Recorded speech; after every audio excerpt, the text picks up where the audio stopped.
Bismillahirrahmanirrahim. Assalamualaikum warahmatullahi wabarakatuh. Saya Fikri Ahmad Pauji dari Teknik Elektro UIN Bandung, semester 6 kelas A1. Saya membuat video ini untuk menyelesaikan tugas UTS praktikum pengolahan sinyal digital. Di sini saya akan membuat video mengenai pembangkitan sinyal sinus dan fast Fourier transform. Langsung saja ke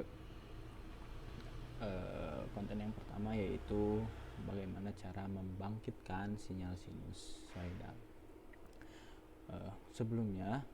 Sebelum ke sintaknya,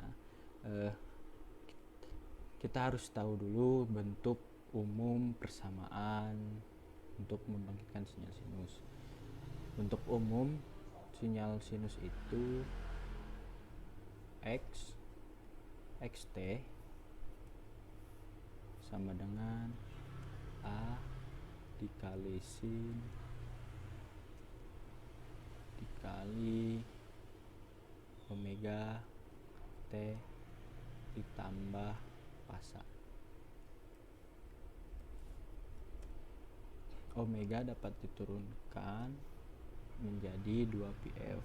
Jadi bentuk persamaannya x t sama dengan A kali sin 2 kali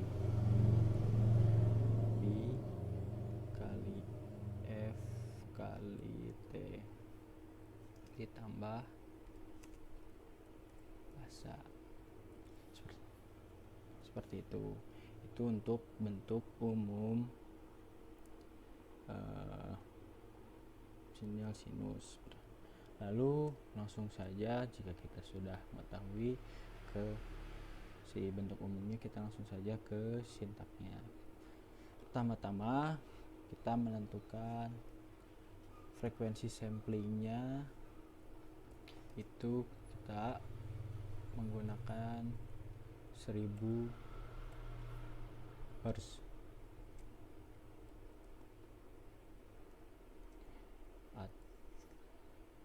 atau 1 kHz frekuensi sampling.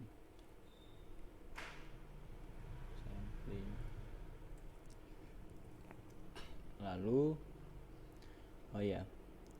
jadi ada 3 parameter dasar pada sinyal sinus itu, yaitu A itu amplitudo, F itu frekuensi, dan T itu waktu. Seperti itu. Langsung lanjut, kita menentukan T nya. T itu 0 sampai 1 dari Fs sampai 1. Itu untuk per 1 detik. Lalu kita tentukan amplitudonya.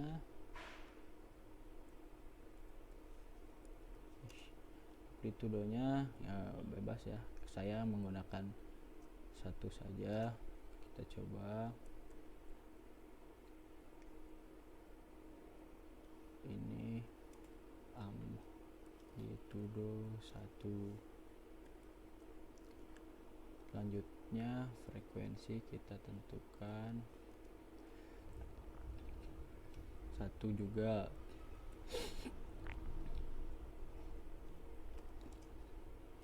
Frekuensi 1 Hz.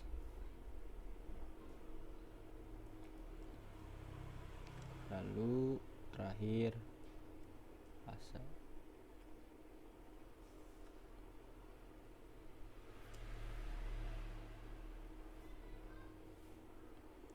Fasa sama dengan 0. Kita menggunakan fasanya 0.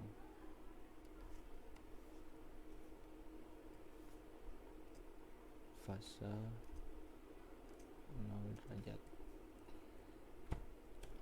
Lalu untuk selanjutnya kita masukkan persamaan di atas untuk ininya, yaitu X. Kita masukkan persamaan ini agar bisa terbaca. X sama seperti ini ya, A dikali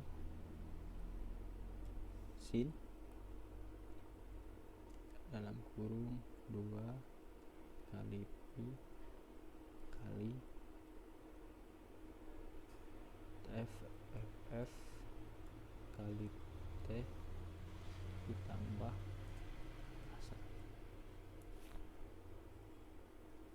paksa ya. Ini untuk proses penghitungannya sudah selesai. Lanjut untuk menentukan gambar grafiknya. Plot X, plot T, X. Nah, X label itu kita isi T.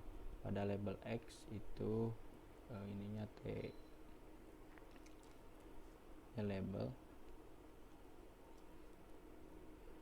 Nanti akan pada Y akan muncul tulisan sin T.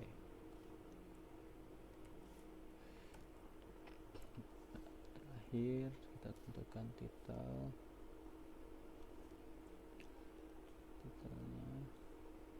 sinyal sinus. Ini untuk sintaknya seperti ini. Untuk sintaknya seperti ini. Langsung saja coba kita run. Ya, sinyal sinus berhasil dibangkitkan. Amplitudo ini sesuai dengan yang ditentukan di sini, 1 amplitudonya seperti itu 1, frekuensinya 1.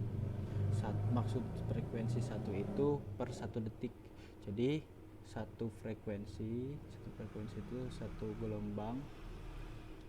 Satu gelombang itu berarti satu gunung, satu lembah itu per 1 detik, seperti itu untuk frekuensi. Pasanya 0 gitu. Oke, untuk supaya lebih paham lagi, kita bedakan sinyal ini ya ketika kita ganti pertama amplitudonya. Jika amplitudonya diganti 2, nah ya, ketinggian gelombang di sini pada grafik terlihat berubah menjadi 2, asalnya tadi 1, seperti itu. Oke, sekarang kita lihat ketika frekuensinya diganti 10 frekuensi atau 10 gelombang per detik. Itu banyaknya gelombang per satuan waktu ya. Ini menunjukkan waktu T 1 detik. Kita hitung gelombangnya 1, 2, 3, 4, 5, 6, 7, 8, 9, 10. Tepat ya, seperti itu. Oke, sekarang gimana sih melihat fasa? Dari mana melihat fasa? Fasa itu derajat. Kita bisa menentukan dari 0, 45, 90 dan lain-lain.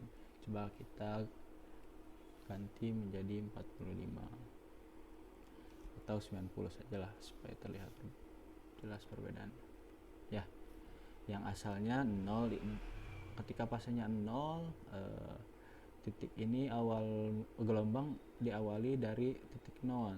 Namun ketika fasanya diganti 90, itu gelombang awal gelombang diawali dari atas ini ya, dari sudut 90 derajat seperti itu. Jika 180 itu kan terbalik, dari di bawah, dari -2, bisa kita buktikan ya. Terbukti ya.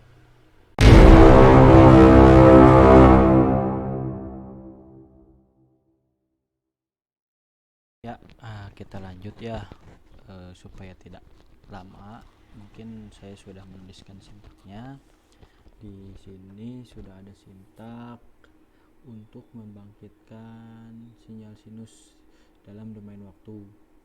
Seperti itu. Ini sintak untuk mengetahui gambar sinyal sinus dalam domain waktunya, dan ini untuk ini sintak untuk merubah sinyal dari domain waktu ke domain frekuensi. Jadi secara pada intinya FFT ini bertujuan untuk mengubah sinyal dari domain waktu ke domain frekuensi seperti itu. Jadi langsung saja kita run ya, seperti ini gambarnya, dimana ketika fungsi ini digambarkan dalam domain waktu, ini akan membentuk sinyal seperti ini. Dan ketika diubah ke domain frekuensi akan seperti ini. Jadi si frekuensi, maksudnya frekuensi tadi sini, frekuensi ini jadi 3, dan ketinggian ketika diubah pada FFT ini, si ketinggian gelombang yang paling tinggi ini itu terjadi pada frekuensi ketiga. Nah, itu ditunjukkan dari sini sama seperti ini. Oke, kita ubah ya. Ini itu di angka 3 sebenarnya. Kita ubah ya agar lebih mudah dilihat ke 10 agar tidak tertukar. Nah,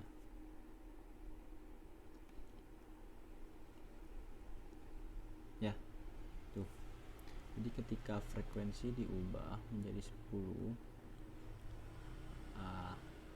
ketinggian pada domain frekuensi, ketinggian gelombang yang paling tinggi itu ditunjukkan pada 10 seperti itu. Jadi mungkin itu pada intinya FFT ini, fast Fourier transform ini bertujuan untuk mengubah suatu sinyal dari domain waktu ke domain frekuensi seperti itu. Nah, jadi mungkin ketika kenapa tidak diubah yang lain, nah apalagi pasa ini tidak terlalu berpengaruh pada frekuensi ya. Jadi ketika misalnya tidak dituliskan juga tidak apa-apa gitu. Nih, saya ganti 180. Nah, ya, ketika di sini berubah, di domain waktu ini berubah, pasanya dari bawah dari 180 derajat, namun pada frekuensi sini di domain frekuensi tidak berubah sama sekali. Jadi sebetulnya fasa ini tidak berpengaruh pada ketika sinyal dibangkitkan menggunakan domain frekuensi seperti itu. Mungkin cukup sekian pembahasan mengenai dua konten tadi, mengenai pembangkitan sinyal sinus dan transform fast Fourier transforms. Mohon maaf bila ada salah kata atau salah dalam penjelasan. Mungkin cukup sekian dari saya. Wabillahi taufiq wal hidayah. Wassalamualaikum warahmatullahi wabarakatuh.